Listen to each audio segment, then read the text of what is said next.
وخير الهدي هدي محمد صلى الله عليه وسلم وشر الأمور محدثاتها وكل محدثة بدعة وكل بدعة ضلالة وكل ضلالة في النار. فقد قال الله تعالى في كلامه المجيد والفرقان الحميد: أعوذ بالله من الشيطان الرجيم. ومن يشاقق الرسول من بعد ما تبين له الهدى ويتبع غير سبيل المؤمنين نوله ما تولى ونصله جهنم وساءت مصيرا. عن العباس بن سعد رضي الله عنه قال: صلى بنا رسول الله صلى الله عليه وسلم ذات يوم ثم أقبل علينا بوجهه فوعدنا موعدة بالغة زرفت منها العيون ووجلت منها القلوب. فقال الرجل: يا رسول الله كأن هذه موعدة مؤذن فأوصنا. وقال: أوصيكم بتقوى الله والسمع والطاعة وإن كان عبدا حبشيا. ومن يعش منكم بعدي فسيرى اختلافا كثيرا فعليكم بسنتي وسنة الخلفاء الراشدين المهديين تمسكوا بها وعضوا عليها بالنواضد وإياكم محدث الأمور فإن كل محدثة بدعة وكل بدعة ضلالة. رواه أبو داود وابن ماجه. وفي رواية للنسائي بإسناد صحيح: وكل ضلالة في النار. যাবতীয় হামদ সালাম মহান রব্বুল আলামিনের জন্য। দরুদ ও তাসলিম বর্ষিত হোক শেষ নবী আহমদ মুস্তাফা মুহাম্মদ মুস্তাফা সাল্লাল্লাহু আলাইহি ওয়াসাল্লামের প্রতি। সম্মানিত মুসলিমবৃন্দ,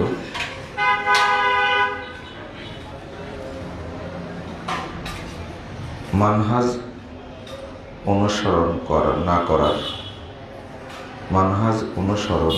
না করার ভয়াবহতা, এই বিষয়টা নিয়ে আপনাদের সামনে খুতবায় আলোচনা করব ইনশাআল্লাহ।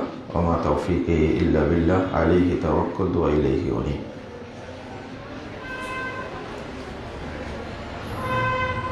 মুসলিম জীবনের সর্বাধিক গুরুত্বপূর্ণ বিষয় হলো মানহাজ। এটা আকীদার চেয়েও বেশি গুরুত্বপূর্ণ, কারণ যে ব্যক্তি মানহাজ গ্রহণ করবে তার আকীদা অটো সহি হয়ে যাবে ইনশাআল্লাহ। কিন্তু এই মানহাজের আলোচনা আমরা করি না, আর সাধারণ জনগণ এই শব্দের সাথে পরিচিত না। আমাদেরকে এটার সাথে পরিচিত হতে হবে। একদিন আলোচনা করলাম মানহাজের উপরে একটা বৈঠকে আধা ঘন্টা।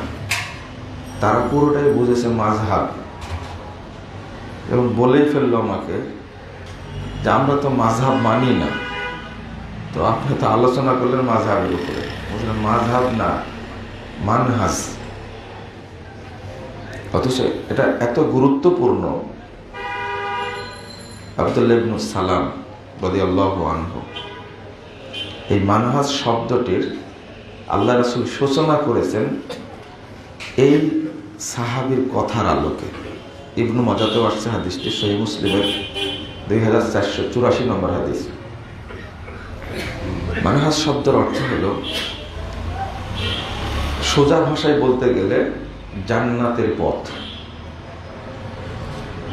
সিরাতে মুস্তাকিম। আর শাব্দিক অর্থ হলো আলোকিত পথ, নীতি, আদর্শ। প্রশস্ত পথকে মানহাজ বলে।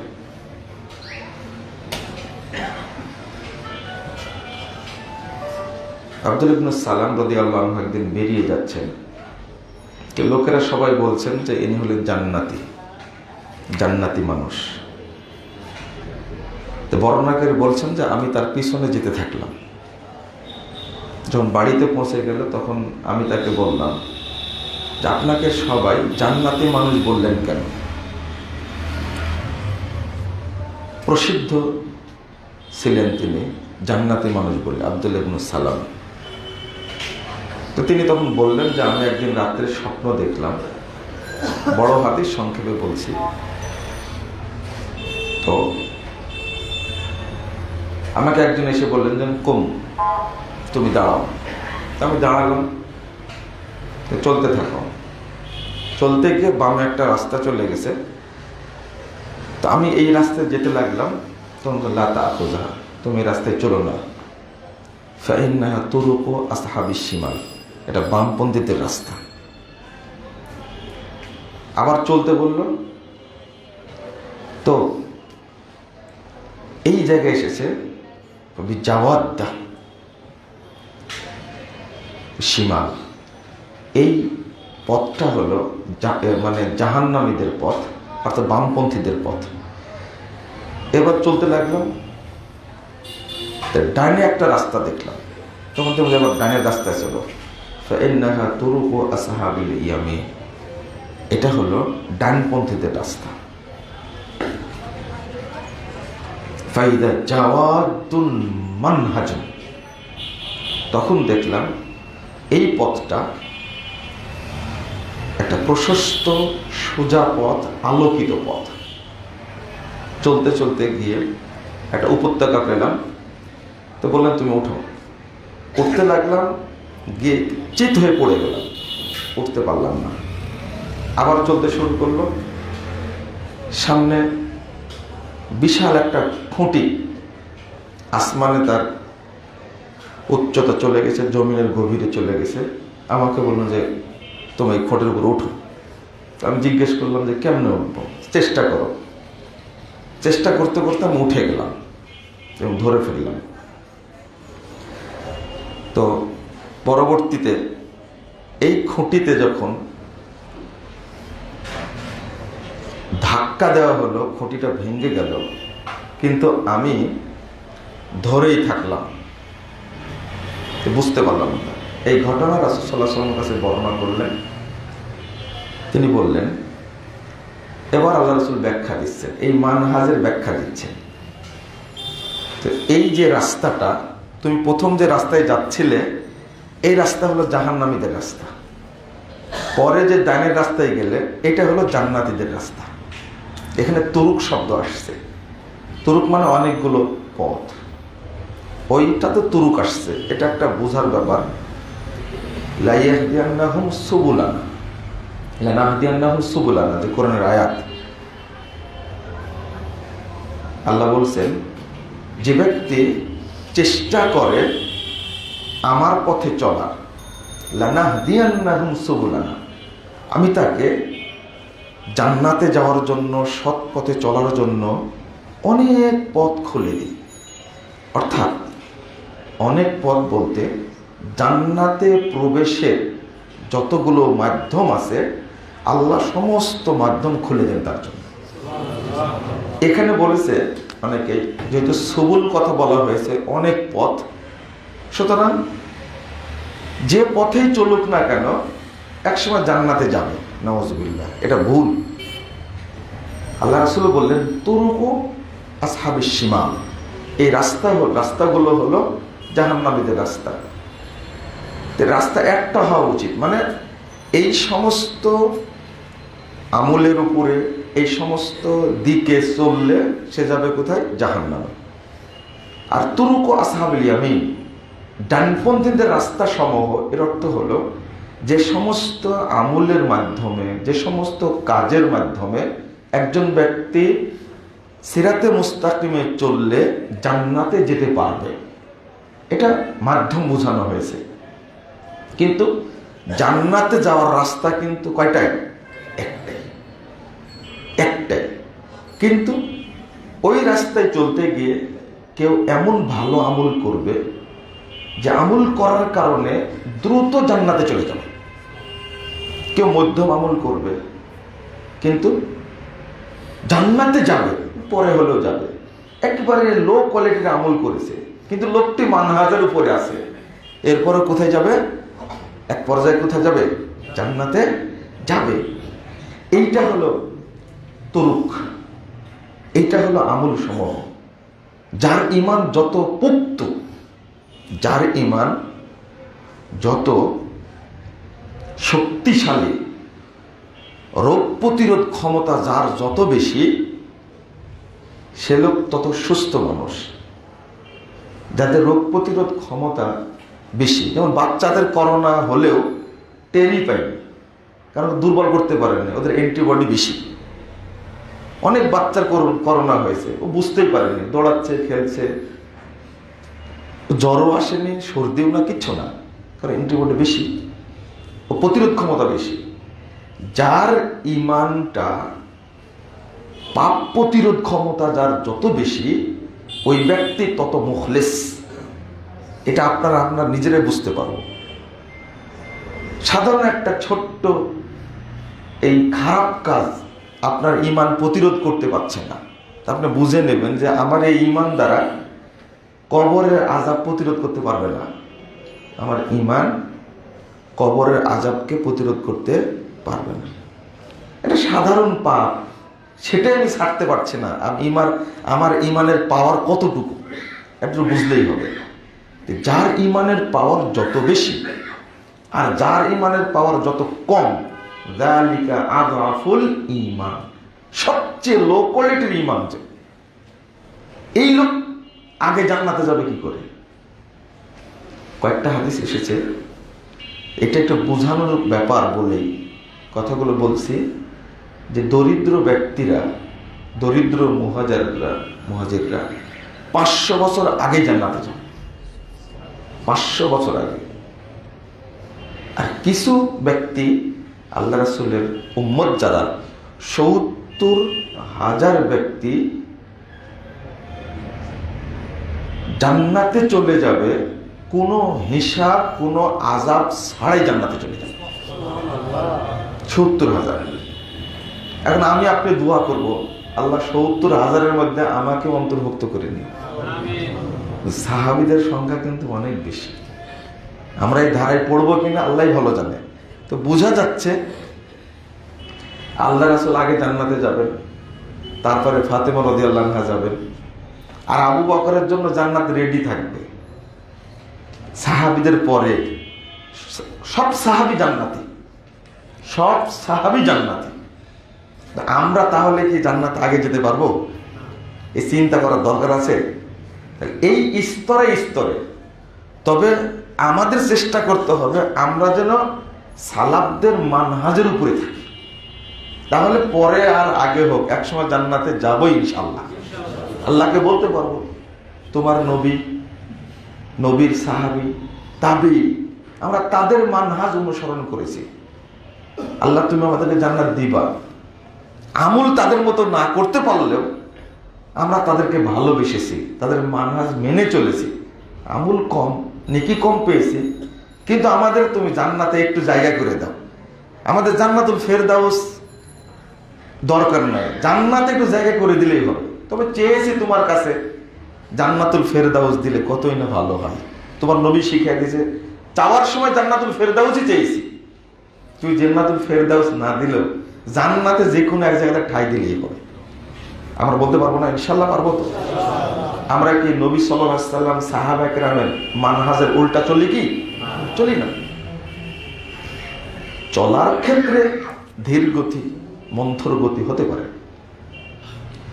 তো রাসূল সাল্লাল্লাহু আলাইহি ওয়াসাল্লাম বলছেন, এবার তোমার এটা হলো জান্নাতের পথ। প্রথম যে উপত্যকায় উঠতে চাইলে এটা হলো মানজিলাতুশ শুহাদা, এটা শহীদদের অবস্থান। তুমি শহীদ হবে না, অর্থাৎ শাহাদাতের মর্যাদা তুমি পাবে না, ওই জন্য চিত হয়ে পড়ে গেছে। আর যেখানে গেলে সেটা হলো এটা হলো ইসলাম, ইসলামের চূড়ায় উঠে গেছে তুমি। নিচে ধাক্কা দিয়ে ভেঙে ফেললেও তুমি ধরেছিলে, এটা প্রমাণ করে যে তুমি মৃত্যু পর্যন্ত এই মানহাজে অটল থাকবা। এইটাই সাহাবীরা তাকে বলতেন কি, তিনি জান্নাতি সাহাবী। নাম কি বললাম বলেন তো? আব্দুল্লাহ ইবনু সালাম। আব্দুল্লাহ ইবনু সালাম এই সাহাবীকে জান্নাতি সাহাবী বলা হয় শুধু এই মানহাজের কারণে। তিনি এই রাস্তায় চলতে গেছেন এবং অটল থেকেছেন। এই জন্য একটা নীতি হলো, যারা সালাফদের মানহাজে ঢুকে যাবে তারা কখনো ব্যাক করবে না ইনশাআল্লাহ। এই অটল থাকাটা হলো সালাফদের একটা বৈশিষ্ট্য। আমাদের যদি আমার আকীদা সহি হয়ে যায়, আমার তাওহীদ যদি বিশুদ্ধ হয়ে যায়, ওখান থেকে ব্যাক আসার আর কোনো সুযোগ নেই। একেবারে শেষ পর্যন্ত এই রাস্তার, এই মানহাজের শেষ ঠিকানা কি? জান্নাত। এই জন্য কবি বলছেন, মাসলাকে সুন্নাত পে আয়ে সালেক চলে যায় ধড়ক, জান্নাতুল ফেরদাউস তক সিধি চলেগি সড়ক। তুমি সুন্নাতের রাস্তায় চলো, নবী সাল্লাল্লাহু আলাইহি ওয়াসাল্লামের রাস্তা ধরে চলো, তোমার জন্য সামনে জান্নাতুল ফেরদাউস খোলা রয়েছে। সুন্নাতের পথে চলবো, মানহাজের উপরে চলবো, জান্নাতুল ফেরদাউস পাবো ইনশাআল্লাহ। এটা আমাদের চাওয়া, আল্লাহর কাছে পাওয়া। মানহাজ একটা আসছে, মিনহাজ একটা আসছে। সূরা মায়েদা 48 নম্বর আয়াতে আল্লাহ বলছেন, লিকুল্লিন জাআলনা মিনকুম শিরআতাও ওয়া মিনহাজা। মানহাজ আর মিনহাজ সেম অর্থ, হালকা একটু পার্থক্য আছে কিন্তু ভাব একই।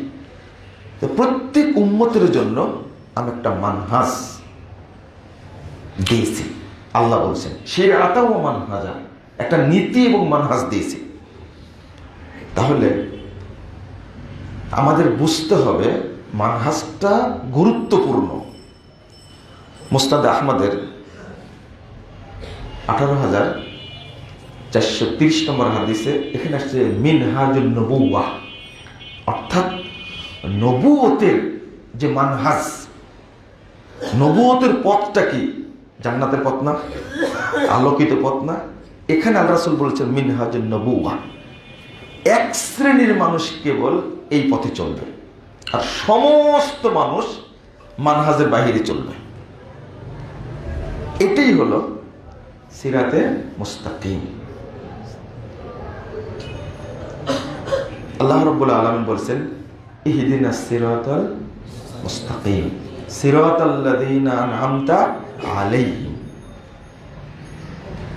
আল্লাহকে আমরা বলি, আল্লাহ আপনি আমাদেরকে সোজা সরল পথ প্রদর্শন করুন, তাদের পথ। আন'আমতা আলাইহিম, যাদের উপরে আপনি ইনআম করেছেন, দয়া করেছেন, রহম করেছেন। তারা কারা? সূরা নিসা 69-70 নম্বর আয়াতটা খোলেন।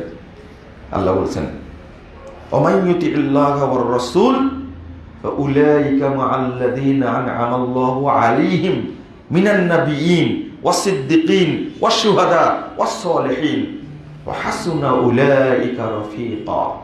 আল্লাহ বলছেন, যারা আল্লাহ এবং আল্লাহর রাসূলের ইতাআত করে তারা থাকবে ফাউলাইকা আন'আমাল্লাহু আলাইহিম, আল্লাহ তাদের উপরে ইনআম করেছেন। যাদের উপরে ইনআম করেছেন তাদের সাথে এরা থাকবে। কাদের উপরে ইনআম করেছেন? অনুগ্রহ করেছেন, দয়া করেছেন, বরকত নাযিল করেছেন। কাদের উপরে? মিনান নাবিয়্যিন ওয়াস-সিদ্দিকিন ওয়াশ-শুহাদা ওয়াস-সালিহিন। 4 শ্রেণীর মানুষ, নবী, সিদ্দিক, শহীদ এবং নেক বান্দাগণ, এদের সাথে তারা থাকবে। এই আয়াতটা প্রত্যেক নবী প্রেমী, আল্লাহ রাসূলের সুন্নাত যে মেনে চলে পুঙ্খানুপুঙ্খ রূপে, তার জন্য বিশেষ আশা, বিশেষ আনন্দ হলো যে আমি নবী, সিদ্দিক, শহীদ এবং নেক বান্দাদের সাথে থাকবো ইনশাআল্লাহ। এরপর আল্লাহ নিজেই বলছেন, হাসুনা উলাইকা রাফিকা, তাদের সাথে থাকা কতই না ভালো, কতই না সৌভাগ্যের ব্যাপার, কতই না উত্তম। জান্নাত যদি পান, জান্নাতুল ফেরদৌস যদি পান, পাশাপাশি নবী মুহাম্মদ সাল্লাল্লাহু আলাইহি সাল্লামের সাথে যদি জান্নাতে থাকতে পারি, তো এর চেয়ে সৌভাগ্যবান ব্যক্তির কে হবে? আল্লাহ তুমি আমাদের কবুল করো, আমিন। এরপর আল্লাহ বলেছেন, যালিকাল ফাদলু মিন ইনদিল্লাহ, এই বিশেষ অনুগ্রহ, বিশেষ দয়া, বিশেষ প্রতিদান সরাসরি আল্লাহর পক্ষ থেকে দেওয়া, এটা আল্লাহই দিবেন। তো আমরা যদি এই মানহাজে চলে ইহদিনাস সিরাতাল মুস্তাকিম এর ব্যাখ্যা দিতে গিয়ে ইবনু তাইমিয়া রাহিমাহুল্লাহ বলছেন, আমারা বিসওয়ালিহি আল হিদায়াত ইলা সিরাতুল মুস্তাকিম, আল্লাহ রাব্বুল আলামিন নির্দেশ দান করেছেন সিরাতে মুস্তাকিম চেয়ে নেওয়ার জন্য, যে তোমরা চাও আমার কাছে সিরাতে মুস্তাকিম। কিন্তু বাংলাদেশের উপমহাদেশের অধিকাংশ মানুষ সিরাতে মুস্তাকিমের চাওয়ার সুযোগ হয়নি।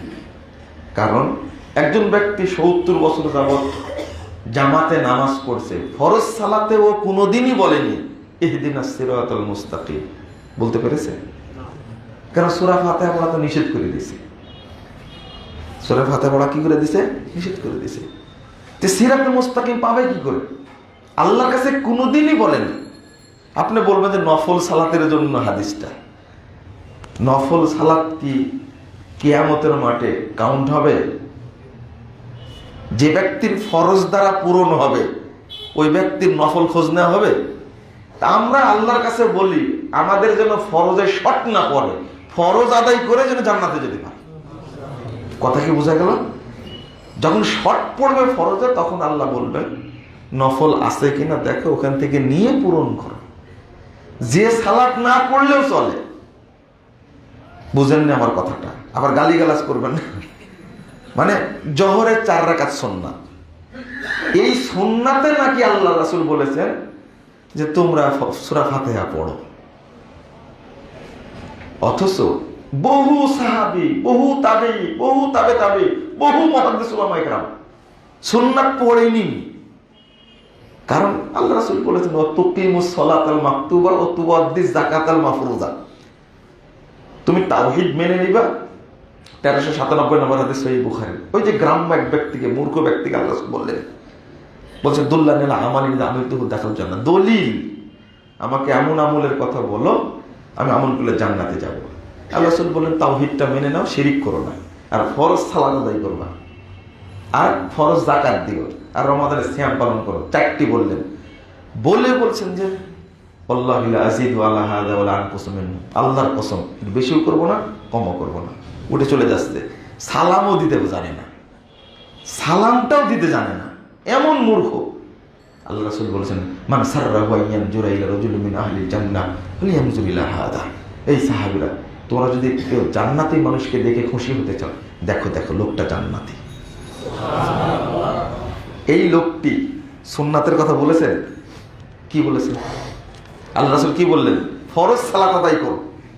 আমি বললাম ভাষাটা যে আমার ফরজে শর্ট পড়তে পারে এই আশঙ্কায় নেকি পাওয়ার উদ্দেশ্যে আমি তাহাজ্জুদ পড়ি, আমি জোহরের আগে 4 রাকাত, পরের 4 রাকাত পড়ি, মাগরিবের পরে 2 রাকাত পড়ি, ইশা পরে 2 রাকাত পড়ি, ফজরের সুন্নাত আদায় করি, নিয়মিত আদায় করি আমি এই ভয়ে যে ফরজ আমার শর্ট পড়তে পারে। কিন্তু যার শর্ট পড়বে না তার লাগবে কি? এগুলো লাগবে না। নোমান ইবনে কওকাল বলছেন 117 নম্বর হাদিস সহিহ মুসলিম, আল্লাহ রাসূল ইজা সাল্লাইতুল মাকতুবা ওয়া আহাল্লাতুল হালাল ওয়া হারামতুল হারাম আদখুলুল জান্নাহ। আল্লাহ রাসূল আমি যদি শুধু ফরজ সালাত আদায় করি আর যদি হালালটা গ্রহণ করি, হারাম বর্জন করি, তাহলে কি জান্নাত পাবো? আল্লাহ রাসূল বলেন না, হ্যাঁ তোমার জন্য জান্নাত রেডি। ফরজটাই মূল জিনিস। 60 বছর যাবত ফরজ সালাত পড়ছে, জীবনেও সূরা ফাতিহা পড়েনি, আল্লাহকে জায়গা মতো বলতেই পারেনি ইহদিনাস সিরাতাল মুস্তাকিম। পেরেছে? বলেন আপনারা? কোনোদিন পারেনি। তা আল্লাহ ওকে জান্নাত এই সিরাতে মুস্তাকিম দিবে কি করে? ও তো বলতেই পারেনি।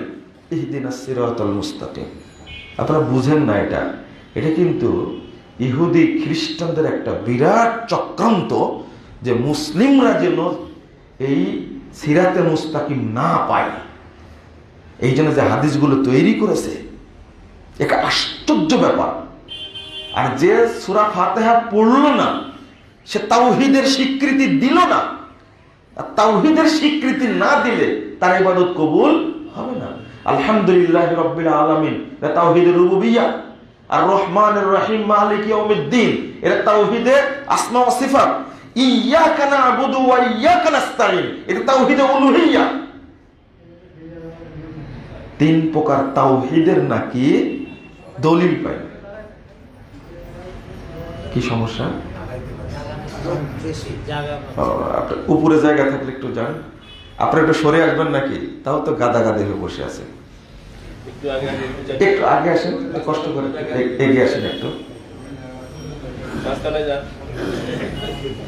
বন্ধুরা আমার একটু শুনুন, আমি যে জায়গায় গেছিলাম শেষে কি কথাটা বললাম? ইয়াকা না'বুদু, হ্যাঁ মনে হয়েছে। মানে তাওহীদ তিন প্রকার, এর নাকি দলিল পাই না। অথচ কোরআন খুললেই প্রথম সূরাটা কি পাওয়া যায়? সূরা ফাতিহা। ওর মধ্যে তাওহীদ আছে। না পড়লে বোতলের উপরে সেটা কোনো মধুর স্বাদ পাওয়া যায়? আগে পড়তে হবে, জানতে হবে, উপলব্ধি করতে হবে। শিপি যদি মারা থাকে, উপরে যতই চাটেন না কেন, আমেরিকার মধু হলে স্বাদ পাওয়া যাবে না। কোরআন পড়তে হবে, বুঝতে হবে, তখন অটো আপনি স্বাদ পাবেন। আমি তো স্বাদ পাবো কি করে? কোরআন তো পড়ি না, ব্যাগে আমার ফাজাইলে আমল, মুকসুদুল মুমিন, নিয়ামুল কোরআন, মেম্বারের উপরে কি ফাজাইলে আমল, খুব সুন্দর করে সাদা কাপড় দিয়ে বাঁধা আছে। আর যারা এই মানে কি বলবো, মানে মৌলবী যারা মাদ্রাসায় পড়ে, যারা তারা হাদিস তো পড়েই না, পড়ে কি খুব কসরত করে, খুব গবেষণা করে পড়ে। নুরুল আনোয়ার, হেদায়া, কুদুরি, সারে বেকায়া, দুররে মুখতার, রদ্দুল মুহতার, এইগুলো পড়ে। ফতোয়া স্বামী, এইগুলো পড়ে মনোযোগ সহ। অথচ একজন ব্যক্তি, একজন আলেম যদি সহিহ বুখারী মনোযোগ দিয়ে পড়ে, তাহলে তার ফিকহের গ্রন্থ পড়াই লাগবে না, এত ফিকহি আলোচনা তার মধ্যে আছে। না পড়লে কি করে বুঝবে? তাই জন্য বলে তাওহীদের কথা কোরআনে নাই। গাধা কত নম্বর আপনি চিন্তা করেন, তাওহীদের কথা নাকি কোরআনে নাই। কুল হুয়াল্লাহু আহাদ, এটা কোন সূরা? এটা কোরআনের সূরা না? এটা সূরা ইখলাসের এত ফজিলত কেন? আপনি উপলব্ধি করলেই তো পারেন, এটা সূরাতুত তাওহীদ। এই জন্য সূরা ইখলাসের এত ফজিলত, আমরা তো বুঝি না। তো এই আয়াতটা ইহদিনাস সিরাতাল মুস্তাকিম, এটা ব্যাখ্যা করতে গিয়ে ইবনে তাইমিয়া রাহিমাহুল্লাহ বলছেন, আল্লাহ নির্দেশ দিয়েছেন আমরা যেন সালাতের মধ্যে সিরাতে মুস্তাকিম আল্লাহর কাছে চেয়ে নিই। আল্লাহর কাছে চেয়ে নিতে হবে। আল্লাহ রাব্বুল আলামিন আমাদেরকে যেন সিরাতে মুস্তাকিমের পথিক বানিয়ে নেন, আমিন রাব্বুল আলামিন। এবার একটা হলো মানহাজ, আর একটা হলো সালাফ। মানহাজুস সালাফ, সালাফি মানহাজ।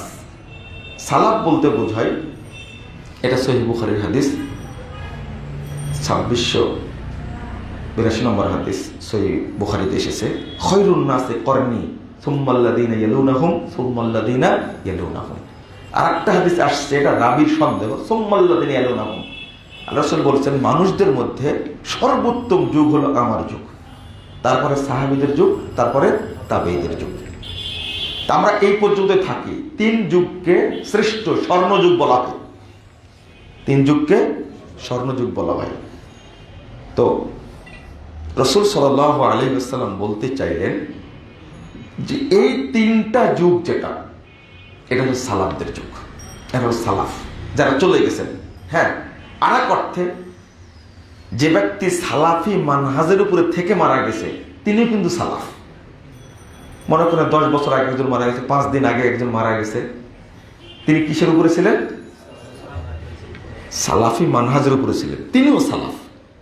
এই জন্য এই বিশেষ করে তিন যুগকে আমরা বলবো কি সালাফদের যুগ। কাদের যুগ? সালাফদের যুগ। এই তিন যুগের মানুষের নীতির উপরে যারা থাকবে তারা হলো কি সালাফি। তারা কি সালাফি।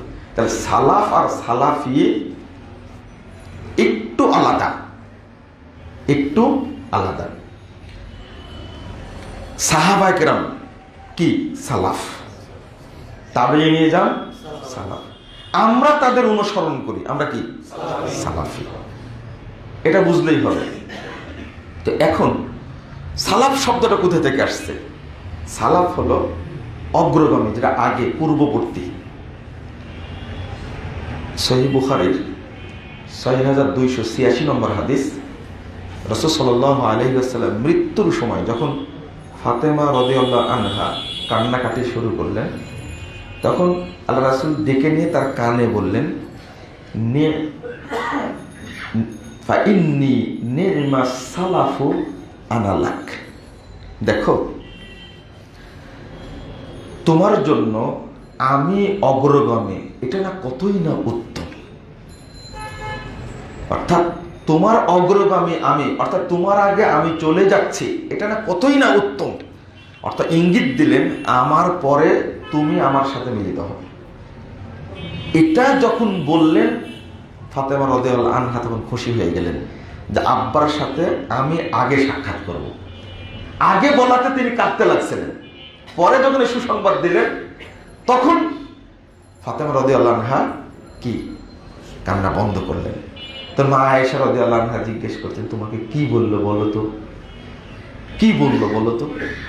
তখন বললেন যে এই কথা বলে। এই সালাফ শব্দটা এখান থেকে ব্যবহার করেন সাহাবায়ে কেরাম, তাবেঈনে যান, তাবেঈন, মুহাদ্দিস উলামায়ে কেরাম সালাফ শব্দ ব্যবহার করেন।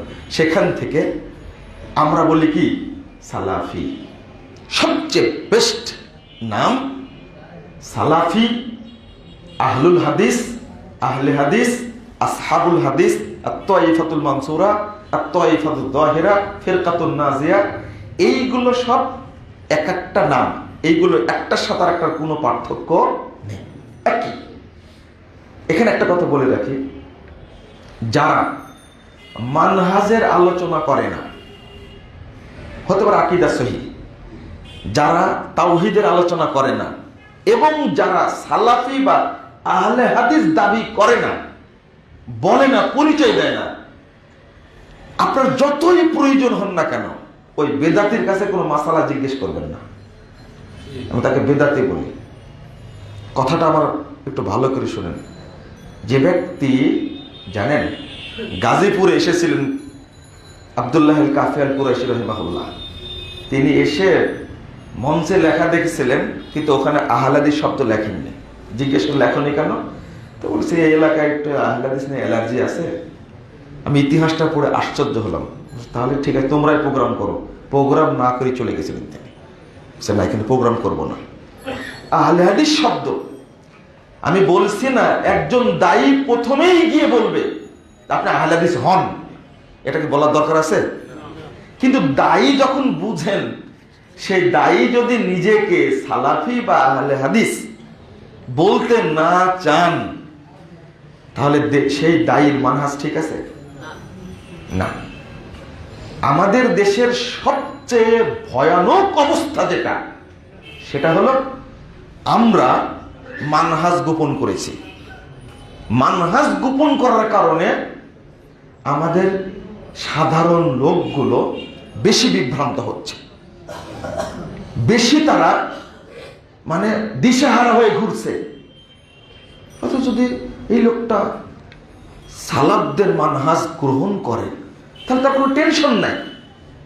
যেমন আলহামদুলিল্লাহ, যদি সৌদি আরবের আলেম ওলামার মানহাজ ঠিক না থাকতো, তাহলে এত তথাকথিত দিনদার নরম আখলাকের লোকদেরকে পথভ্রষ্ট এবং কি বলবো যে ভ্রান্ত দল হিসাবে ঘোষণা করতেন না, কখনোই না।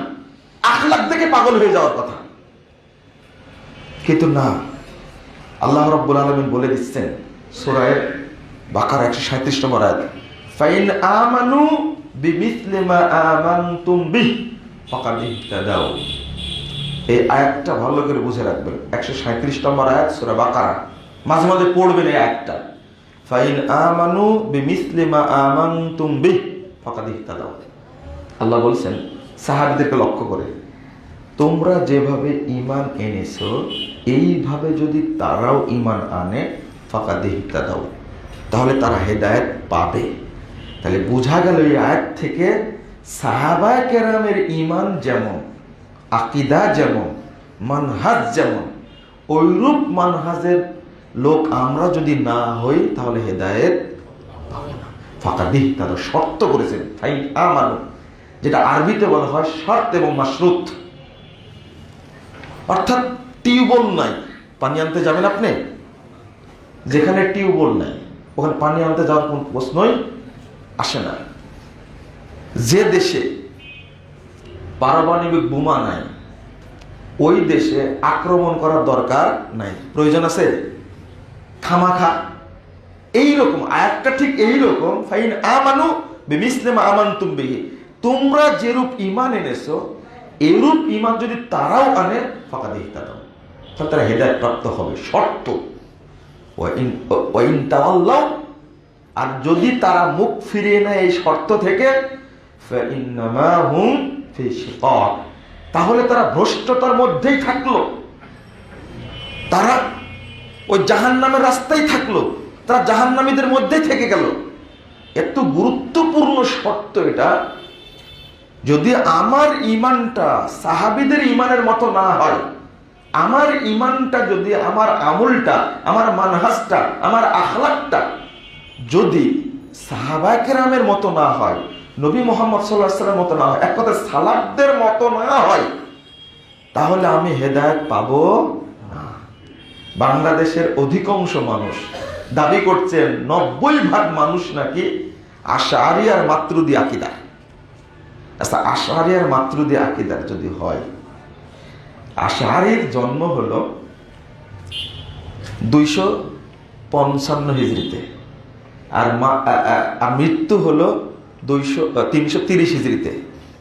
255 হিজরির পরে যে আকীদা মানহাজ জন্ম নিল, সেইটা ধারণ করা আমাদের জন্য ফরজ না রাসূল সাল্লাল্লাহু আলাইহি ওয়াসাল্লামের মানহাজ ধারণ করা ফরজ? কেমনে উন্মুক্ত বলে? শিক্ষিত লোকগুলো কিছু বুঝে না, পরিষ্কার ঘোষণা করছে যে বাংলাদেশের মানুষ আশআরী আর একটা মাতুরিদী। মাতুরিদীর মানহাজটা শুরু হয়েছে 285 হিজরি থেকে, 285 হিজরি থেকে 333 হিজরি। আবুল মনসুর মাতুরিদী মারা গেছেন 333 হিজরিতে। তার 285 থেকে নিয়ে 333 এর মাঝে তার মতবাদটা প্রকাশ পেল। আর আমাদেরকে বলা হচ্ছে, মুসলিমদেরকে বলা হচ্ছে এই মাতুরিদী আকীদা গ্রহণ করতে হবে, আশআরী আকীদা গ্রহণ করতে হবে। তাহলে হেদায়েত পাওয়া থেকে এরা কত বছর দূরে আছে? লা ইলাহা ইল্লাল্লাহ। হেদায়েত পাওয়া থেকে কত বছর দূরে আছে? আর পরিষ্কার বলছে যে আমরা মানহাজে দেওবন্দি আর আমুলে হানাফি আর আকীদায় আশআরী আর মাতুরিদী। তাহলে আমরা হেদায়েত থেকে কত দূরে আছি? ফাকাদ ইহতাদাউ। এখানে বন্ধুরা আমার পার্থক্যটা করে দিই, না হলে আপনি বুঝবেন না। সেটা হলো মানহাজুস সালাফ গ্রহণ করতে হবে ফিল আকীদা ওয়াল আহকাম ওয়াল ইবাদাহ ওয়াল আখলাক ফি শুয়ুনি কুল্লিহা। অর্থাৎ সালাফদের অনুসরণটা করতে হবে শুধু একটা ক্ষেত্রে না, সকল ক্ষেত্রে। আকীদার ক্ষেত্রেও, আমলের ক্ষেত্রেও, ইবাদতের ক্ষেত্রেও, হালাল হারামের ক্ষেত্রেও এবং আখলাক আদবের ক্ষেত্রেও। অর্থাৎ আমি সালাত আদায় করব রাসূলুল্লাহ সাল্লাল্লাহু আলাইহি ওয়াসাল্লামের তরিকায়। 2, আমি সিয়াম পালন করব রাসূল মুহাম্মদ সাল্লাল্লাহু আলাইহি ওয়াসাল্লাম এবং সাহাবায়ে কেরাম যেভাবে করেছেন সেভাবে। আমি কোরআন সুন্নাহ বুঝবো ওইভাবে যেভাবে বুঝেছেন রাসূল সাল্লাল্লাহু আলাইহি ওয়াসাল্লাম, সাহাবায়ে কেরাম, তাবেঈন, ওইভাবে বুঝবো। এর বাহিরে বুঝতে গেলে আমি কি হব? পথভ্রষ্ট হব। যেমন আমরা একটা কথা প্রচলন করেছি, সহি আকীদা। কি প্রচলন করেছে? সহি আকীদা। যেমন বলা হতো সহি পীর, হক্কানি পীর, এটা নতুন করে চালু করেছে সহি আকীদা। সহি আকীদা হওয়ার কারণে আপনার 12টা বাজাচ্ছে এখন, আপনি বুঝেননি তো এখনো। আকীদা সহি, বাট মানহাজ সহি না। যার কারণেই তো বলছে স্পষ্ট, অর্থনীতির ক্ষেত্রে সুদখোর, আকীদা সহি। আবার রাজনীতির ক্ষেত্রে শিয়া, অথচ আকীদা কি? সহি। লা ইলাহা ইল্লাল্লাহ। আমার আকীদা যদি সহি হয় তাহলে আমাকে দাবি করতে হবে মানহাজ আগে সহি। আমার আগে মানহাজ সহি হওয়া লাগবে।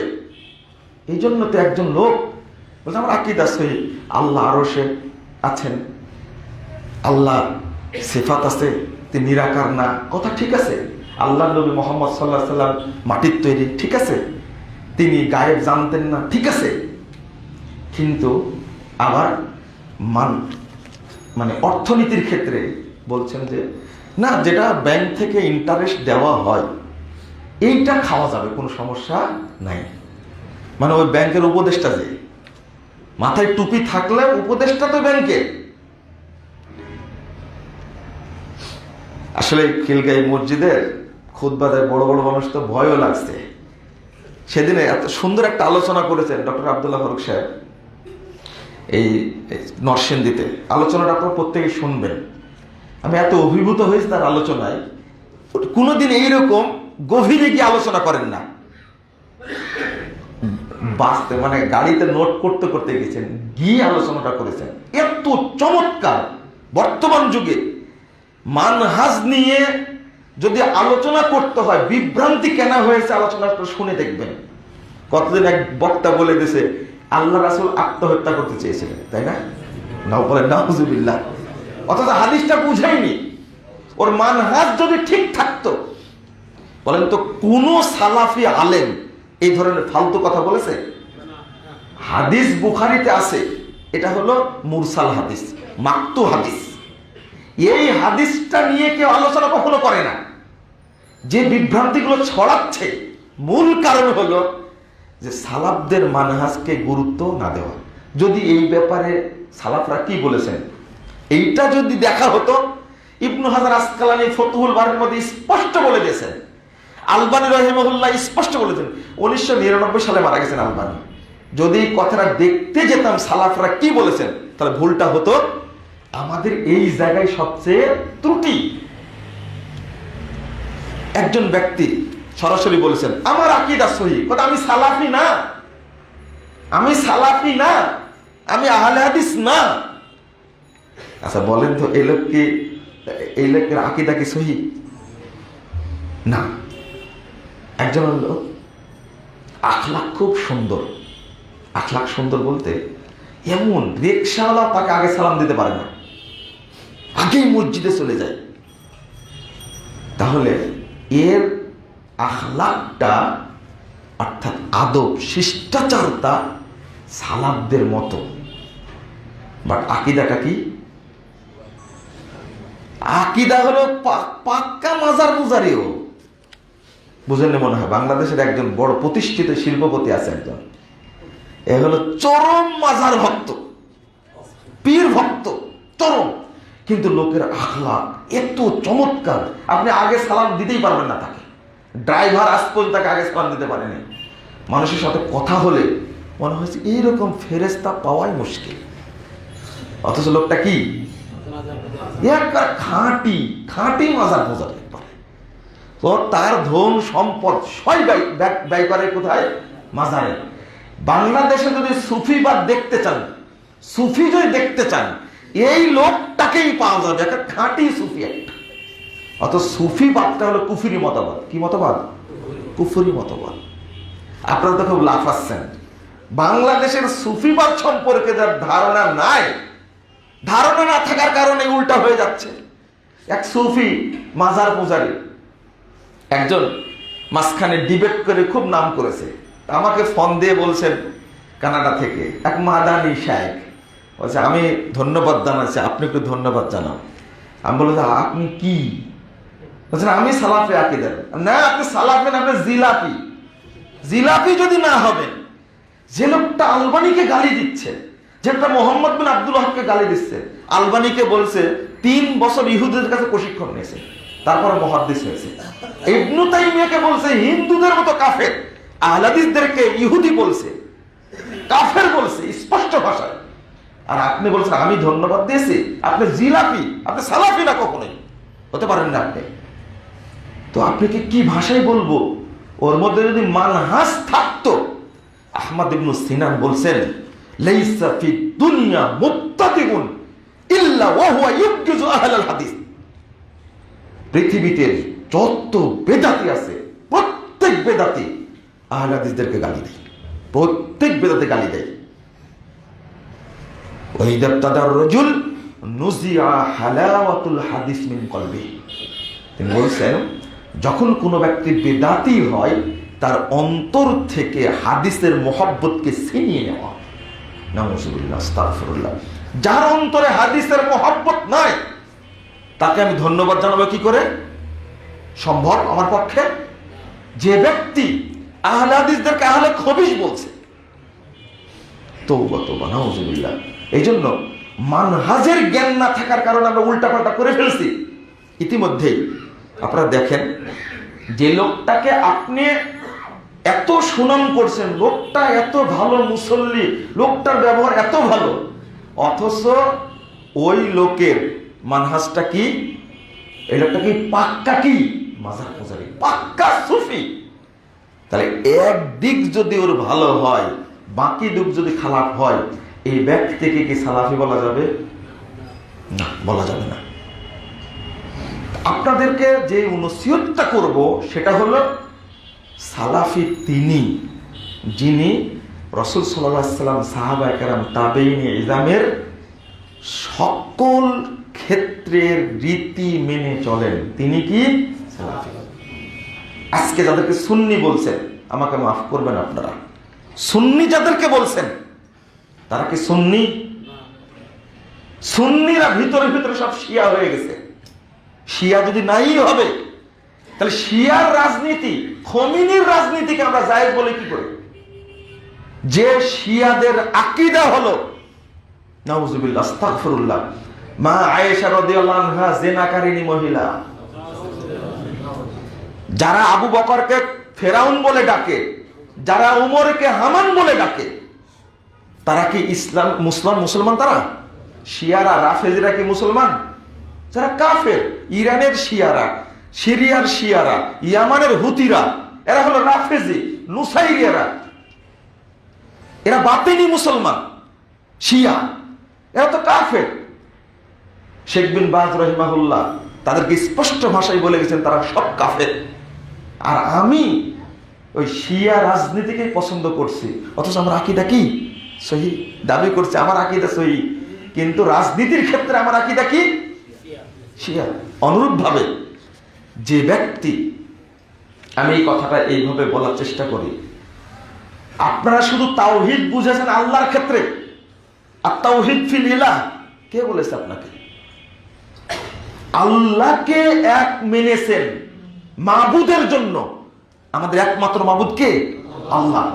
তো বলেন আত-তাওহীদ ফিদ দ্বীন, দ্বীনের ক্ষেত্রে তাওহীদ কি? বলেন দ্বীনের ক্ষেত্রে তাওহীদ কি? ইসলাম।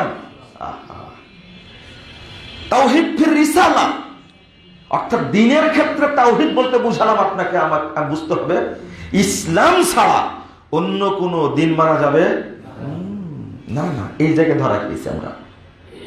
একমাত্র ইন্নাদ দীনা ইনদাল্লাহিল ইসলাম, আত-তাওহীদ ফিদ দ্বীন।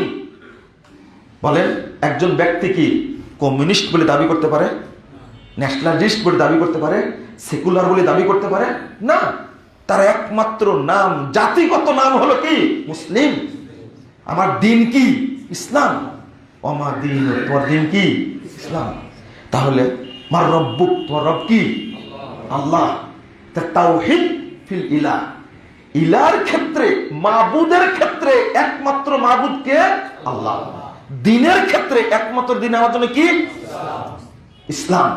অনুরূপ ভাবে তাওহীদ ফিল রিসালা, রিসালাতের ক্ষেত্রে আমাদের আকীদা হলো একমাত্র কোরআন এবং সুন্নাহ। অন্য কোনো কি সংবিধান আমার জন্য গ্রহণযোগ্য না। যত ইসলাম বিরোধী নীতি প্রণীতি আছে সবগুলো আমাদের জন্য কি বাতিল, স্পষ্ট। আর নবীর ক্ষেত্রে একমাত্র আমার অনুসরণ চলবে কার? মুহাম্মদ সাল্লাল্লাহু আলাইহি ওয়াসাল্লাম। যদি এটা না মানি তাহলে আমাদের মধ্যে ঢুকে পড়বে তরিকা, চিশতিয়া, মুজাদ্দিদিয়া, নকশবন্দিয়া, কাদেরে তরিকা ঢুকে পড়বে আমাদের মধ্যে। আমাদের মধ্যে ঢুকে পড়বে বিভিন্ন ইজম, খারেজি, শিয়া, মুরজিয়া, জাহমিয়া, কাদারিয়া। আমরা সবাই আশআরি মাতরিদি আকীদা লালন করছি। এর মূল কারণটা হলো আমরা মানহাজ সম্পর্কে জ্ঞান রাখি না।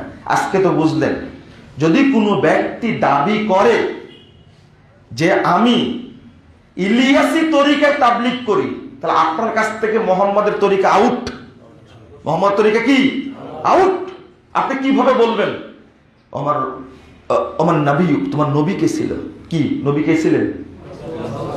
না, আপনার মুখ থেকে বের হবে কোনো কিছু বের হবে না। কারণ আপনি যাকে অনুসরণ করেছেন তিনি হলেন ইলিয়াস সাহেব। আপনি যাকে অনুসরণ করেন তিনি চরমনায় পীর।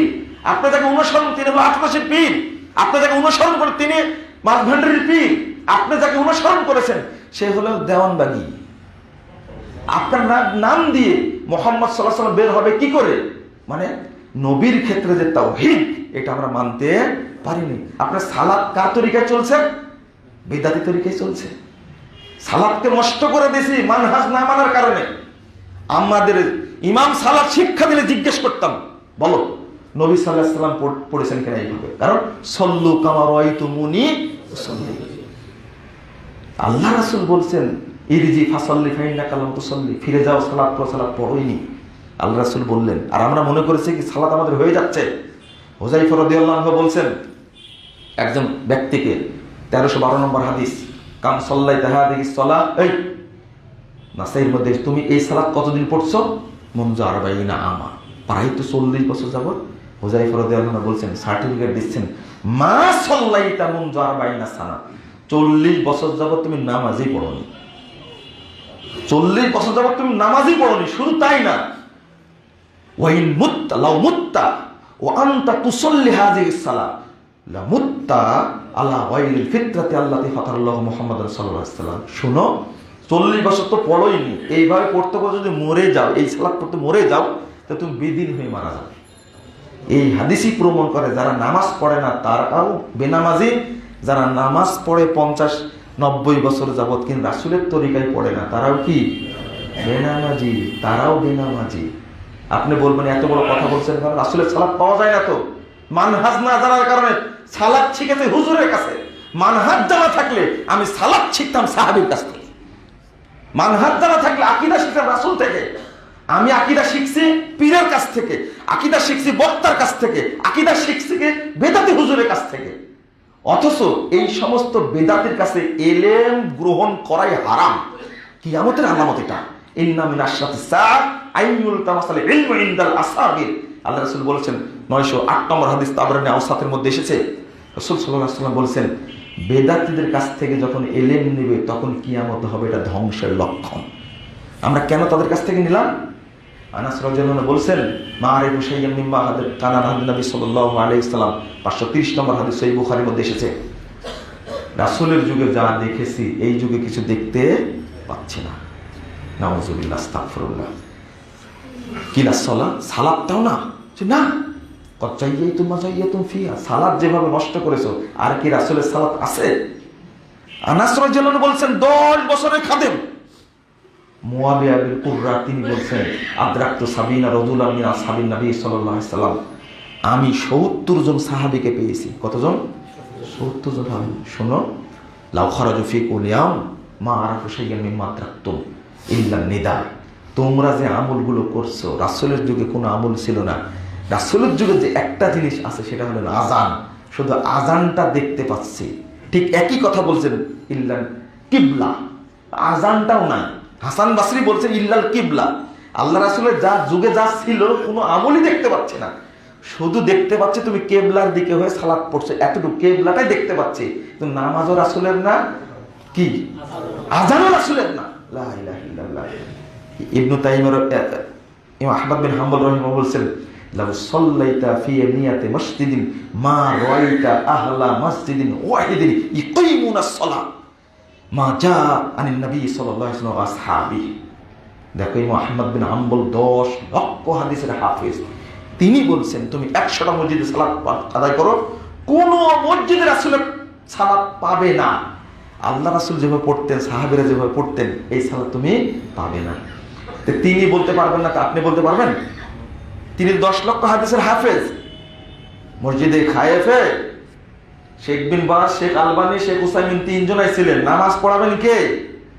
শেখ বিন বাজ গ্র্যান্ড মুফতি, তিনি শেখ আলবানীকে বলছেন যে আপনি সামনে যান, নামাজ পড়ান। ইউআল্লিমুনা কামা আল্লামান নবী সাল্লাল্লাহু আলাইহি ওয়াসাল্লাম আসহাবা, আপনি আমাদেরকে অনুরূপভাবে সালাত আদায় করার শিক্ষা দেন, যেমন আল্লাহর নবী সাহাবীদেরকে সালাত শিক্ষা দিতেন। আলবানীকে এগিয়ে দিয়েছিলেন কেন? আলবানী হলেন হাদিসের বড় মুহাদ্দিস, আর শেখ বিন বাজ গ্র্যান্ড মুফতি, তিনি সালাত শিক্ষার জন্য আপনি দাঁড়িয়ে সালাত আদায় করুন, যেন আমরা সালাতে রাসূলের সালাতের রূপটা জানতে পাই। কথাটা এই জন্য বললাম, ইমাম আহমদ বিন হাম্বল 10 লক্ষ হাদিসের হাফেজ, তিনি বলছেন 100টা মসজিদে সালাত পড়ছে, 241 হিজরির আগের কথা, কোন মসজিদে রাসূলের তরিকা সালাত পাবে না। মানহাজ না জানা থাকার কারণে আমাদের আকীদা নষ্ট হয়ে গেছে, আমল নষ্ট হয়ে গেছে, সালাত নষ্ট হয়ে গেছে। আমিও অনুরোধ করব, আকীদা সংশোধনের পাশাপাশি আপনারা নিজেদের সালাতটা সংশোধন করে নেবেন। আল্লাহ আমাদেরকে সঠিক বুঝ দান করুন, আমিন। আল্লাহ আমাদেরকে সিরাতে মুস্তাকিমের উপর অটল রাখুন। আল্লাহ আমাদেরকে জান্নাতুল ফেরদাউসের সদস্য হিসেবে কবুল করে নিন, আমিন। বাংলাদেশে যত ফিতনা ইসলামের নামে চলছে, আল্লাহ তুমি সকলকে মানহাজ বোঝার তৌফিক দান করো। মাজার পূজা, কবর পূজা ছেড়ে তাদেরকে তাওহীদ গ্রহণ করার তৌফিক দান করো। আল্লাহ যাদের অন্তরে অন্ধকার আছে, শিরিকের, বেদাতের, জাহিলিয়াতের অন্ধকার আছে, আল্লাহ তুমি প্রত্যেকের অন্তরে নির্ভেজাল তাওহীদের আলো জ্বালিয়ে দাও, আমিন ইয়া রাব্বাল আলামিন। আকুলু কওলি হাদা আস্তাগফিরুল্লাহ লি ওয়া লাকুম ওয়া লিসাইরিল মুসলিমিন।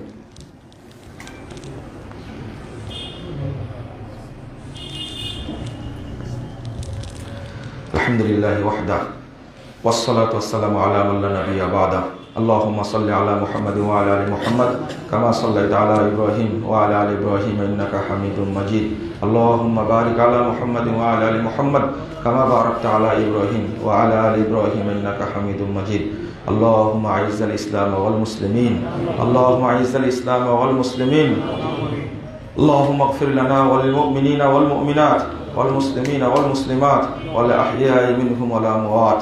اللهم اغفر لنا وللمؤمنين والمؤمنات والمسلمين والمسلمات والأحياء منهم والأموات. ربنا آتنا في الدنيا حسنة وفي الآخرة حسنة وقنا عذاب النار. اللهم أعز الإسلام والمسلمين وانصر عساكر الموحدين.